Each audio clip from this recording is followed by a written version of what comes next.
Hey guys, welcome to my channel Healthiness.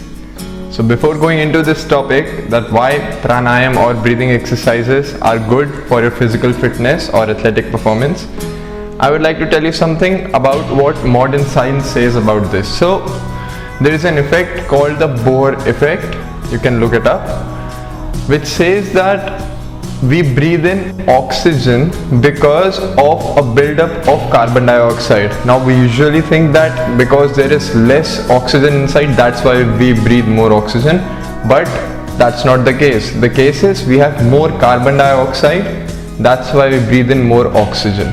Now how can Bohr effect help us in improving our performance? Okay, so number one, when we do breathing exercises, we inhale or exhale and then hold the breath.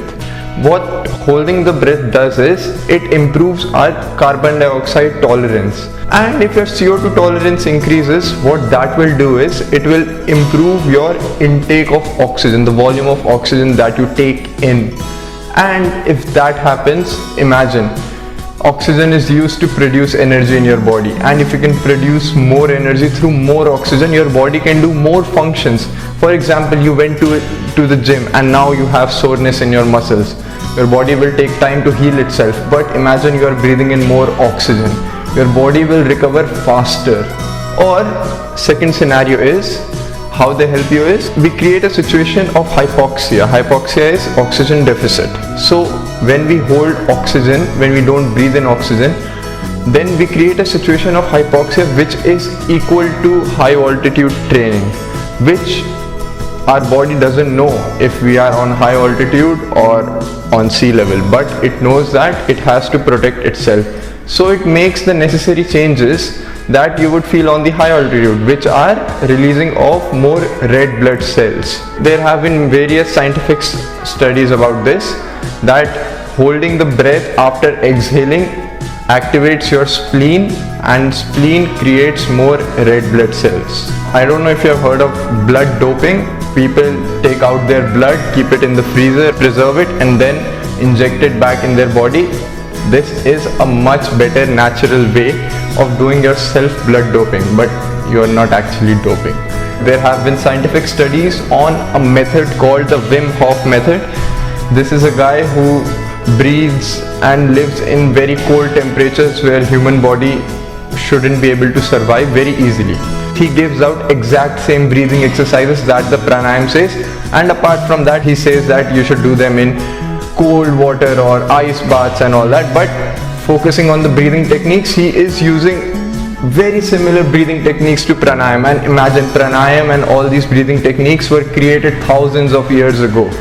And apart from all this, what I feel the best thing about breathing exercise or pranayam is what it does for you mentally. You can try it anytime you want, not anytime obviously, when you are on a light stomach.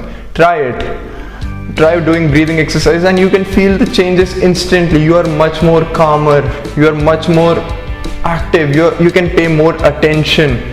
I don't know who said that when you are angry, deep breathe in and deep breathe out, but that's true. It makes your mind calm. I will talk about these mental benefits later on in some other video, but today for the physical benefits, to sum it up, number one, it improves our cardiorespiratory fitness. Number two, it improves lungs and heart health. Your lungs stretch and expand, and as your lungs stretch and expand, the ability to exchange CO2 and oxygen at a cellular level increases. Number three, it increases our VO2 max, basically our stamina, what we refer to as our stamina. Not exactly what we refer to as our stamina. Most people think stamina is being able to run without getting tired, but VO2 max is being able to recover very quickly from that fatigue, and that is what matters a lot. So it increases your VO2 max, and what it does for you mentally is beyond explanation right now for me or anybody, I think. But if one day I get a chance to research about this, conduct trials, tests and studies, I will definitely conduct. Let me get a bit rich and I will give you a lot of good content about this, I promise. So if you like the video, give it a thumbs up, and if you want to see more content like this, Do subscribe to my channel, and if you have any suggestions or any questions, do comment below without any hesitation. Thank you. Have a good day.